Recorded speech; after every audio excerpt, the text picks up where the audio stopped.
Leah Pattison was born in the northeast, but her heart belongs to India. She's been helping abandoned women there for years, and this year marks the 20th anniversary of Women in Need, the charity set up by Leah and her colleague Usha. I was confronted with young women who were about my age at that time who had the most horrific accounts of how they'd been treated, experiences they had had because of having leprosy. And it made me think about my own world and my own upbringing and how fortunate I was.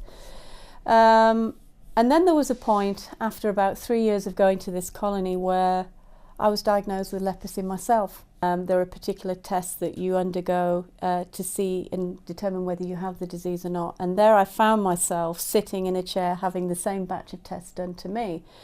And you know, I won't tell lies, at that time, it seems a long time ago, but it was very scary. Based in Nagpur, central India, Leah and her team have helped over 5,000 forgotten women who've been cast out onto the peripheries of society because of the stigma associated with the likes of leprosy, HIV, mental illness and even cancer. But Leah has seen some unbelievable transformations. Belusha's trying to find out why he hit her. He knocked her teeth out. She lives on her own. She's got a little girl. Her husband left her because she had leprosy. A lot of our time is taken up talking, educating, supporting, fighting with doctors, fighting with the local authority.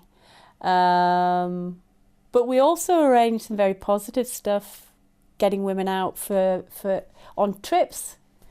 You know, have a bit of a laugh. Get the women to come to the centre and let's have a meeting, whether it's women with HIV, come together, let's try some meditation, let's talk about the issues. Despite playing a part in helping women who've been deserted on the streets after being gang raped, beaten and simply left for dead, Women in Need have seen an increased backlash of male violence against women in recent years. I think there's a little bit more violence, and I think that's a knee-jerk reaction to the fact that young women are more assertive, and I think men, who are the majority, don't know how to contend with that, so that you do get more violent crimes towards women as a consequence.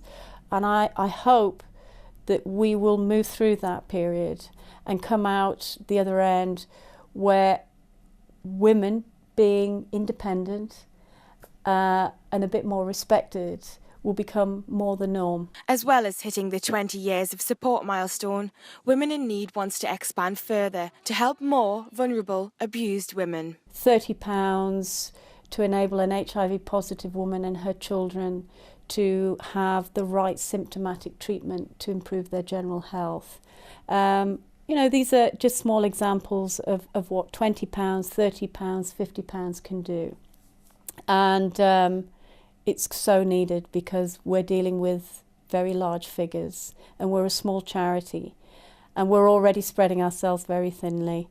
But with more funding, we could get a greater team and we could do so much more good. To support Women in Need, go to women-in-need.co.uk.